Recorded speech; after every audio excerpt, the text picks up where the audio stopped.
What's going on, guys? Welcome back to the channel. Tonight I want to talk about a 2017 F450 that has given me some trouble with the dreaded P207F and that 20EE. Follow me tonight and we're going to learn a little bit so that you guys can critique the way you fix these two codes. Alright guys, let's go.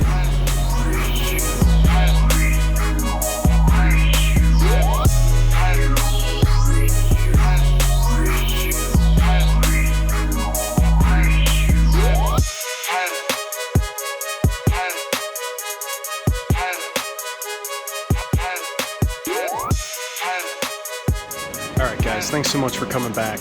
This one was definitely a tricky one and I want to go over it because unfortunately this truck has been back like 4 or 5 times and I'm really embarrassed to say it. I'm human, don't know everything about these trucks. Just when you think you have them wrapped around your hand and you know everything about them, they throw this horse SHIT to you. And then on the repair order, you get hit with the pink sheet. It's the worst. I hate having pink sheets on the back of the RO. It makes me feel like a pile of you-know-what. But I guess it's a learning experience, and this is absolutely what this has been. And I want to go over all of that with you tonight so that you guys can be efficient when diagnosing P207Fs or 20EEs. So let me back up and let me paint the picture with how this all started and how I am in the spot that I'm at now. Alright, so let me sit down so I can paint the picture and tell you guys exactly what was going on. So I received this truck in the very beginning and came in for the check engine light coming on and reduced power. I did verify that concern, and the codes that I pulled were a 401, a 20EE, and that P207F. So when I first started off, I noticed, and they were complaining of an oil leak. So what do we know about the CCV boxes on our cab chassis? You take the oil fill off and it wants to blow off. So we had some high crankcase pressure in here. It was leaking oil around the high pressure fuel pump seal. So I had to take the high pressure fuel pump out, replace that seal, and put a new CCV box on. So once I completed that, I had to do a couple of back-to-back regens, and I also noted that our NOx sensors were staying in the thousands parts per million. They were not switching very well at all. So I'm like, if this thing was pushing oil and using oil, there's a TSB to replace that CCV box for excessive oil consumption. And I'm like, if that was going through the exhaust, then maybe we got some contaminated sensors. So I replaced the contaminated sensors and let the vehicle go, did 2 regens, and it came back like, I don't know, 2 or 3 days later. This time I have no 207F, I just have a 401 and a 20EE. I'm like, alright, so is the 401 related to the 20EE, or do I have 2 problems? So in the very beginning, I referenced this PDF that I have. Well, in fact, let's go look at that. This is a 4-step process of how to successfully troubleshoot these 2 codes. So one of the things that you guys see is NOx sensors as a possible causes. Well, we've already replaced those. We have DEF fluid, reductant injector, SCR, or driving habits. So this whole time right here, I'm looking upstream components will not cause a 207F or a 20EE. It's in bold, it says will not. So I had also learned something when diagnosing this. I never used the mode 6 data. I always used PIDs in data logger. Well, when you monitor the NOx catalyst conversion efficiency in mode 6, you have a min, a max, and your value. And you are supposed to be in that window. If you don't, then you wind up setting this 20EE or in my case this 207F and 401 in the very, very beginning. So I'm thinking, like, do I have more than one problem? What do I do? What's the easiest thing to do? I am going to check my DEF fluid. I'll put a link in the description. You guys have seen my DEF video regarding the P206C on an Aluma-Duty tow truck, where the DEF concentration was way below what it should be, and I used that refractometer. I checked my DEF fluid and it was at 33% concentration. I knew right off the bat that that was good. The next thing that I checked was the reductant injector. I took the injector out of the DPF, and I'll show you a little clip right now of what I was doing in order to measure the amount of DEF that is being captured in that little white container, and then I can test it accordingly. Well, in the beginning, this spray pattern, it was, you guys can see how it's spraying right now. It's going real nice and the other one was almost dribbling out. I'm like, well, man, that's not right. Maybe it's not spraying the DEF in the proper pattern across the SCR. So I put a reductant injector in it and retest, and I let it go. I didn't have a check engine light or 20E. I drove it for over a week. Never came back on. Released it back to the customer, and unfortunately, I feel horrible. The check engine light came back on, and it was in reduced power. So the only other thing left is this SCR, or driving habits. And I've never had somebody's driving habits, so to speak, cause these particular DTCs, but the SCR was kind of weird for me to say that it was bad. I had a P0401 and a 20EE, no more 207F. Why was I consecutively setting a P0401 and a P20EE? I went through Pinpoint Test W, and Pinpoint Test W wanted you to go through the EGR system, and it wanted you to go and check all the circuits and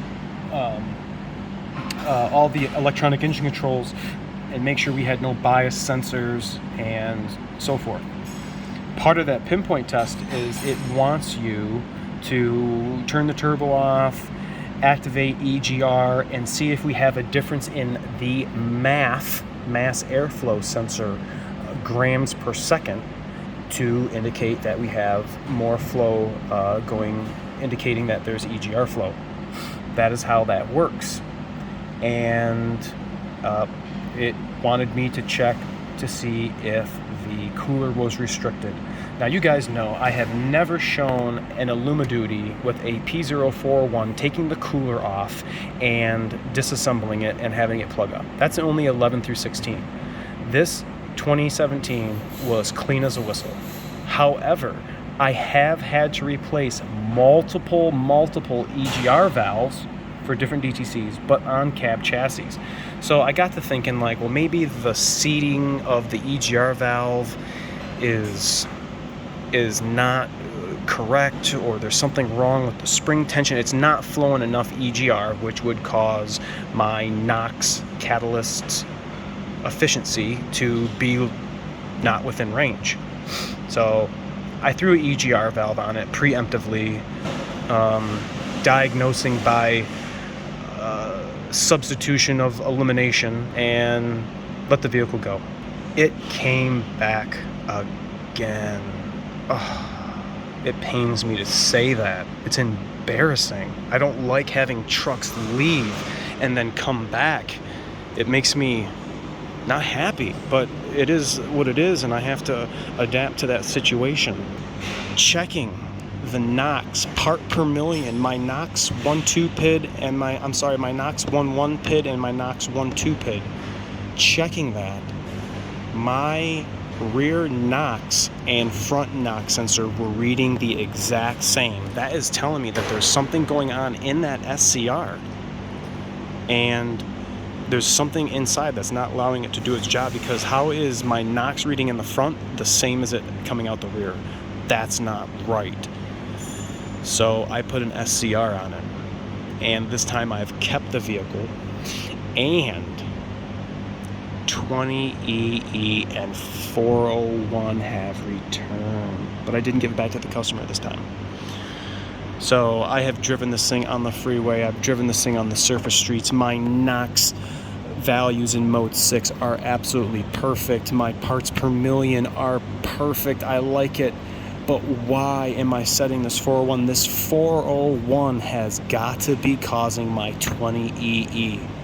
And what I'm about to show you guys is something that I'm going to admit I looked over and I stopped because it had a restricted air filter. The air filter was horrible. Part of Pinpoint Test AZ for the EGR or W, Pinpoint Test AZ or Pinpoint Test W, was very beginning, check for intake restrictions. And yes, I did. I had an air filter and I kept moving. But I have found something today that I want to show you all so that you too can not have this happen to you, because the very part of the Pinpoint test, it says, folks, check for intake restrictions. Don't stop at the air filter. Continue.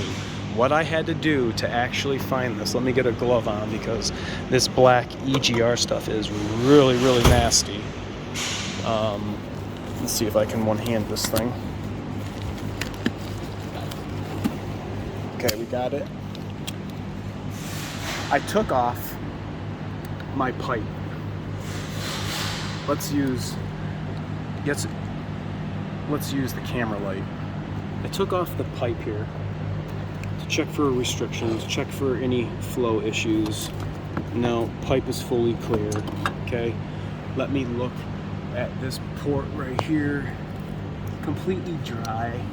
I don't see any cholesterol-y looking stuff inside here. I took the cold side charge air cooler off to look at the throttle body, which is sitting here. And the throttle body looks all right. I don't see no buildup of carbon, just this nasty oily stuff from the CCV from, a while ago. But if you guys look, take the throttle body off. Let's see if I can get in here better. Take the throttle body off, and you're gonna see in the lower intake something like that. Now I can't show you because I don't have a microscope, and I don't really have a way to show you, so I drew a very, very crude picture. This is that circular thing that you see inside the throttle body, that you see behind the throttle body. Okay, see that circle thing? That's the circle thing. There are 3 windows, and you need to use your right hand. As soon as you go, right on the other side of this part, the circle thing, right here, there is a little channel, a port. Over here, it's completely plugged. This one's completely plugged. You mean to tell me I have been only flowing EGR flow through that freaking hole? No way will I ever forget this, and I want to show you and pass this on, all this information to you guys. I am putting my finger right here. Let's get this thing back out of my way.